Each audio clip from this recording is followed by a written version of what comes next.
అందరికీ మరణాత.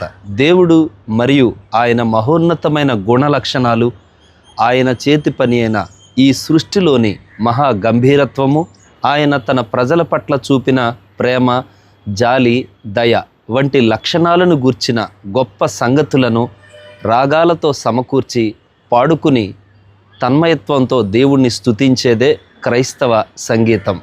ఒక క్రైస్తవుడు తాను నమ్మిన దేవుని పట్ల తాను చూపిన తెగువ, తాను చేసుకున్న ఒడంబడిక, తీర్మానాన్ని గురించి తెలియజేసేదే all to Jesus I surrender అనేటువంటి కీర్తన. ఇది క్రైస్తవ ప్రపంచానికి ఎంతో సుపరిచితమైన కీర్తన.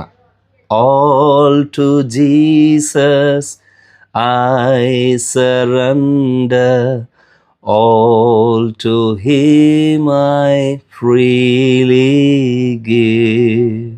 I will love and trust him, in his presence daily live. I surrender all, I surrender all to you, my blessed Savior. I surrender all. గత 129 సంవత్సరాలుగా ప్రపంచవ్యాప్తంగా ఉన్నటువంటి క్రైస్తవులు పాడుకుంటున్న ఈ కీర్తన యొక్క మూలాలు ఎక్కడో ఉన్నాయి అని నేను భావించాను. కానీ ఈ కీర్తన యొక్క మూలాలు భారతదేశంలోని ఒకప్పుడు నరమాంస భక్షకులుగా ఉన్నటువంటి ఒక తెగకు చెందిన వ్యక్తి యొక్క తీర్మానంలో నుండి పుట్టాయనే సంగతి తెలిసి ఆశ్చర్యపోయాను. ఈ పాట యొక్క చరిత్రను ఈరోజు నేను మీకు తెలియజేయడానికి ఇష్టపడుతున్నాను.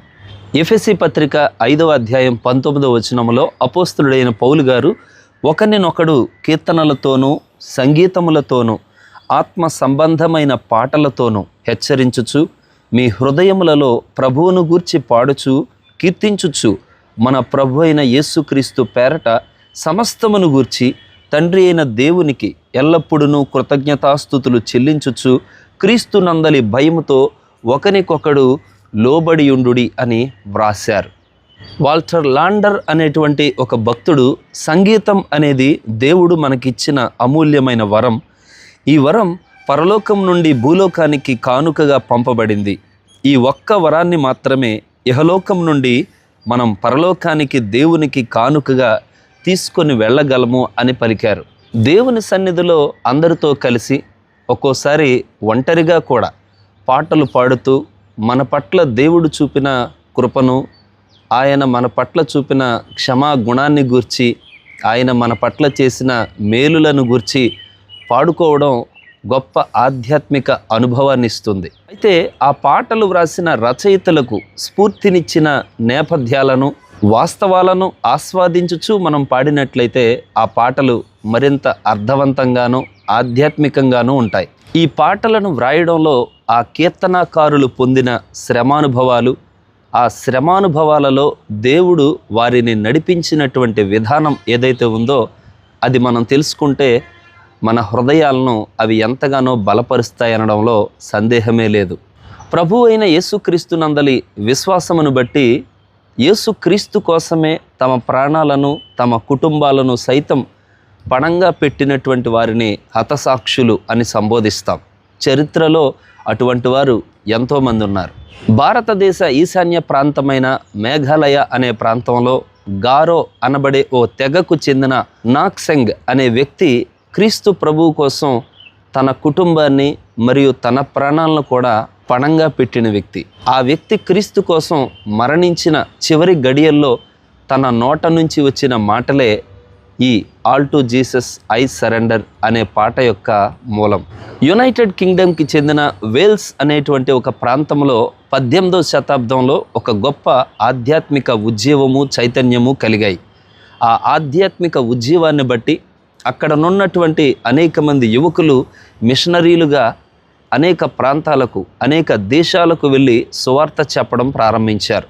అలా యునైటెడ్ కింగ్డమ్కు చెందిన వేల్స్ నుండి 18వ శతాబ్దంలో భారతదేశపు ఈశాన్య ప్రాంతమైన మేఘాలయలోని గారో అనే ఒక నరమాంస భక్షకులుగా ఉండేటువంటి తెగ ప్రజల మధ్యకు వచ్చాడు ఒక మిషనరీ. ఈ మిషనరీ తెలిపిన సువార్త, యేసుక్రీస్తు యొక్క జీవితము, ఆయన మాటలు గారో అనబడే నరమాంస భక్షక తెగకు చెందిన నాక్సెంగ్ని ఎంతగానో ఆకర్షించాయి. నాక్సెంగ్ మరియు అతని కుటుంబం కూడా ప్రభు అయిన యేసుక్రీస్తుని తమ రక్షకుడిగా అంగీకరించారు. అంతేకాదు వారి తెగలో ఉన్న ఇతర ప్రజలకు కూడా యేసుక్రీస్తుని గూర్చి ప్రకటించడం ప్రారంభించారు. ఇది గమనించిన వారి తెగ నాయకుడు నాక్సెంగ్ కుటుంబాన్ని వీధిలోనికి ఈడ్చుకొని రమ్మని ఆజ్ఞాపించాడు.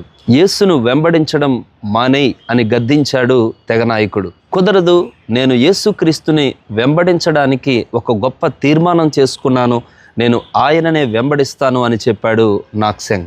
మండిపడ్డ తెగనాయకుడు నాక్సెంగ్ పిల్లలిద్దరినీ కూడా బాణాలు వేసి చంపించేశాడు. కన్నీళ్లతో నేల కొరిగారు నాక్సెంగ్ దంపతులు.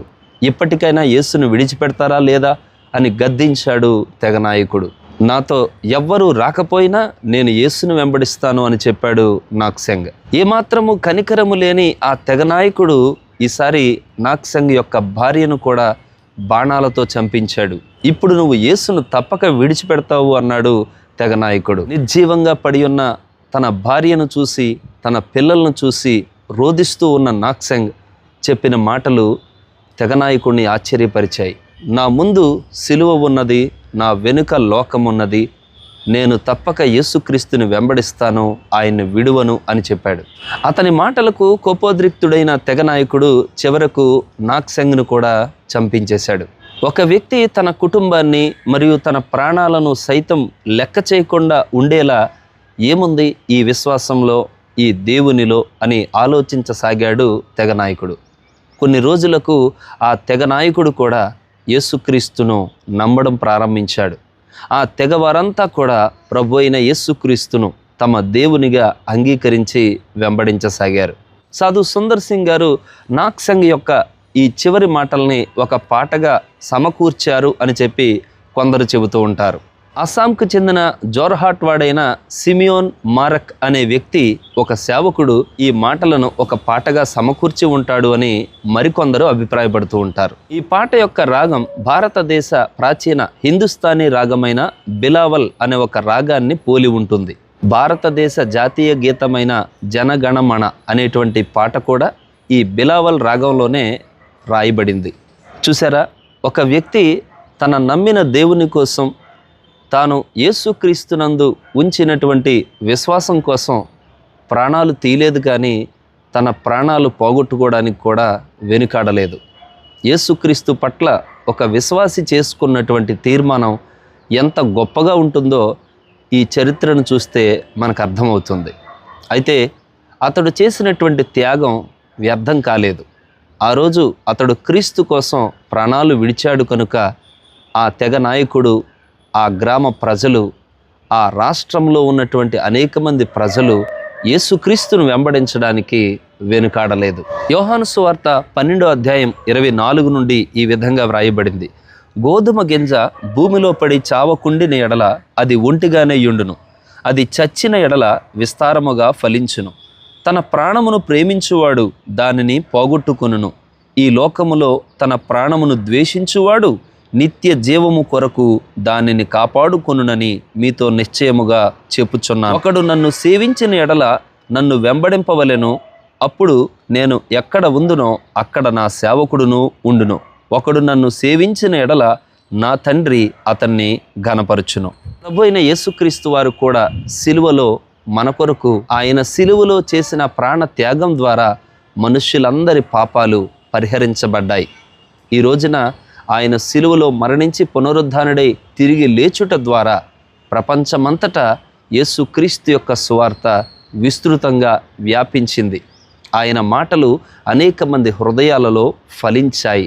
క్రైస్తవ సంఘము విశ్వవ్యాపితం అయింది. నాక్సెంగ్ ఆనాడు విశ్వాసంతో పలికినటువంటి మాటలు ఒక పాటగా కట్టబడి ప్రపంచవ్యాప్తంగా అనేక మంది క్రైస్తవులు నేటికి కూడా పాడుకునే ఒక అద్భుతమైన కీర్తనగా విలసిల్లుతూ ఉంది. ఈ మాటలు మీ అందరి వినికిడిలో దేవుడు దీవించునుగాక. ఆమెన్. మరణాత. ఈ వీడియో మీకు ఉపయోగకరంగా అనిపించినట్లయితే లైక్ చేయండి. మీ అమూల్యమైన సలహాలు, సందేహాలు కామెంట్ బాక్స్లో రాయండి. ఈ వీడియో మీ స్నేహితులకు, శ్రేయోభిలాషులకు షేర్ చేయండి. మరిన్ని మంచి వీడియోస్ కోసం బైబిల్ మిషన్ వైజాగ్ అనే యూట్యూబ్ ఛానల్కి సబ్స్క్రైబ్ చేసుకోండి.